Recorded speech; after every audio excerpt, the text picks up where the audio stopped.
नमस्कार। मैं Rakesh Kumar, assistant professor भगवान आदिनाथ कॉलेज ललितपुर से। हम लोग बीएड सेकेंड ईयर पढ़ रहे हैं। बीएड सेकेंड ईयर का फर्स्ट पेपर भारतीय शिक्षा के ऐतिहासिक परिप्रेक्ष्य, इसका थर्ड यूनिट पढ़ रहे थे हम लोग। थर्ड यूनिट में मुदालियर आयोग पढ़ रहे हैं, माध्यमिक शिक्षा आयोग 1952-53। कल तक हम लोगों ने चर्चा की थी मुदालियर आयोग क्या है, इसके बारे में चर्चा की थी। इसके बाद इनकी रिकमेंडेशन को जाना था और इनकी रिकमेंडेशन में हम लोग और आगे आज चर्चा करेंगे। आज हम लोग चर्चा करेंगे माध्यमिक शिक्षा आयोग के अनुसार पाठ्यक्रम क्या है, कैसा होना चाहिए, कैसा इन्होंने बताया था मुदालियर साहब ने, और इसके साथ पाठ्य पुस्तकों के लिए क्या बताया था, टेक्स्ट बुक कैसी होनी चाहिए और शिक्षण विधियाँ कैसी होनी चाहिए, किन किन शिक्षण विधियों के माध्यम से पढ़ाना चाहिए। तो हम सबसे पहले चर्चा कर लें करिकुलम की, पाठ्यक्रम की। पाठ्यक्रम कैसा इन्होंने बताया है। देखिए, पाठ्यक्रम के लिए इन्होंने कहा है कि पाठ्यक्रम ऐसा हो जो जीवनोपयोगी हो, जो जीवन में काम आए, इस तरह के पाठ्यक्रम होने चाहिए।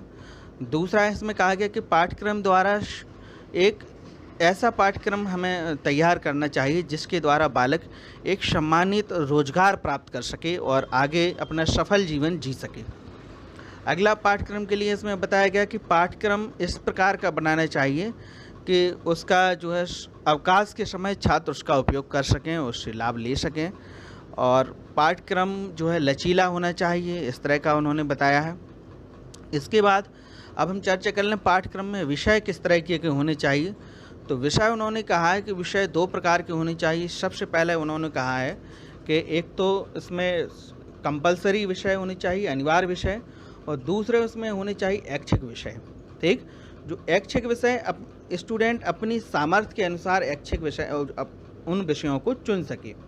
ठीक, तो अनिवार्य विषय में की चर्चा कर लें पहले कि अनिवार्य विषय में क्या बताया उन्होंने। अनिवार्य विषयों में इन्होंने कहा कि अनिवार्य विषय मातृभाषा होनी चाहिए इसमें, या क्षेत्रीय भाषा, हिंदी होना चाहिए, अंग्रेज़ी होना चाहिए, सामाजिक विज्ञान, गणित, सामान्य विज्ञान, कताई बुनाई, क्राफ्ट, धातु का कार्य, टंकण, बागवानी, ये इस तरह के विषय ये अनिवार्य विषय में रखे जाएं। इसके बाद जो है ऐच्छिक विषय। ऐच्छिक विषय के लिए इन्होंने कहा है कि इसमें मानवता शास्त्र, विज्ञान, तकनीकी और वाणिज्य, कृषि, ललित कलाएं, गृह विज्ञान, इस तरह के ये विषय जो है ऐच्छिक विषय में होने चाहिए। जो स्टूडेंट अच्छे स्टूडेंट हैं, जो बाकी पढ़ना चाहते हैं,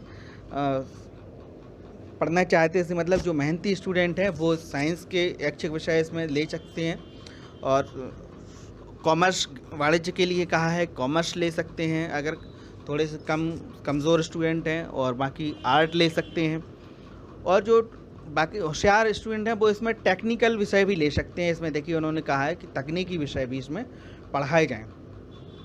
तो इसके बाद हम लोग चर्चा कर लें अब पाठ्य पुस्तकों की, कि पाठ्य पुस्तक कैसी होनी चाहिए, टेक्स्ट बुक कैसी होनी चाहिए।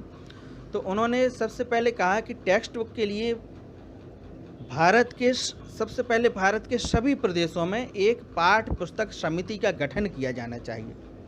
एक पाठ्य पुस्तक समिति का गठन किया जाए, और इस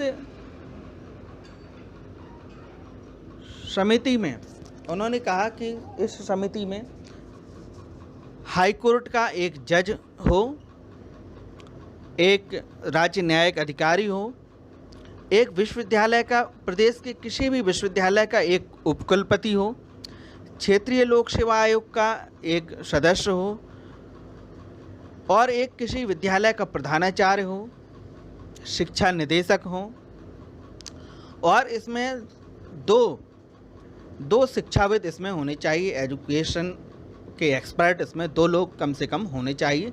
ये इतने लोगों की एक जो है एक समिति, इसमें टेक्स्ट बुक समिति, पाठ्य पुस्तक समिति इसमें बनाई जानी चाहिए। ठीक, अगला इसमें पॉइंट इसमें बताया गया कि पाठ्य पुस्तकों की भाषा सरल हो और इस प्रकार की हो जिससे प्रश्न पत्र का निर्माण किया जा सके और मानकों के अनुसार इसकी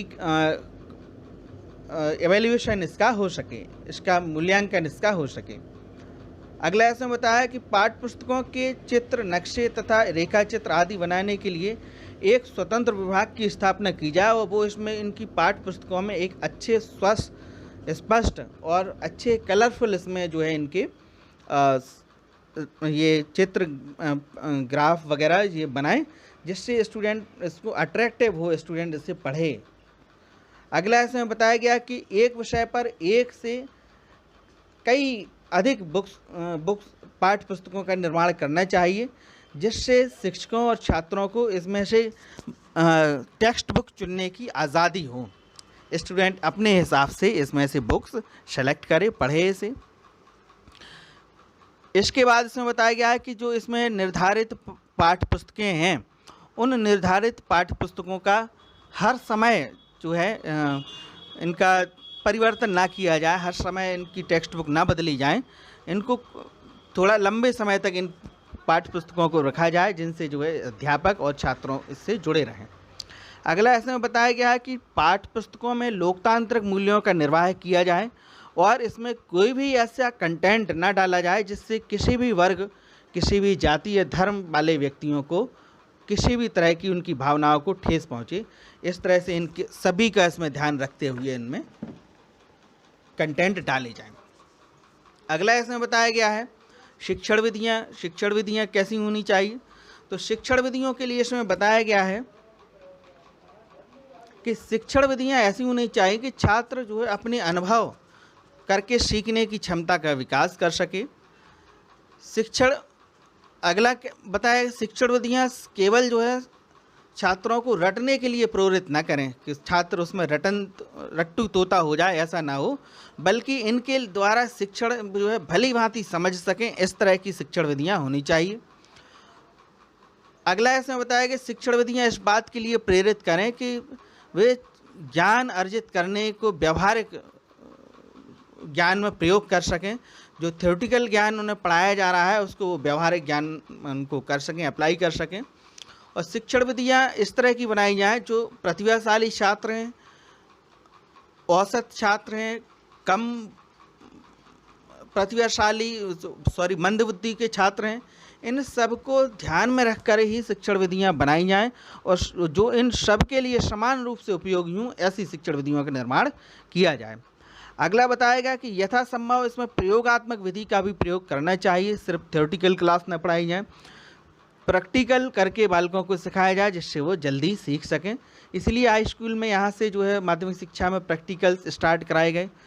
और अगला इसमें बताया गया कि बालकों में स्वप्रेरणा, स्वास्थ्य शिक्षा, स्वाध्याय, इस तरह की आदतों का इसमें विकास कराया जाए, ऐसी शिक्षण विधियों का यूज़ किया जाए।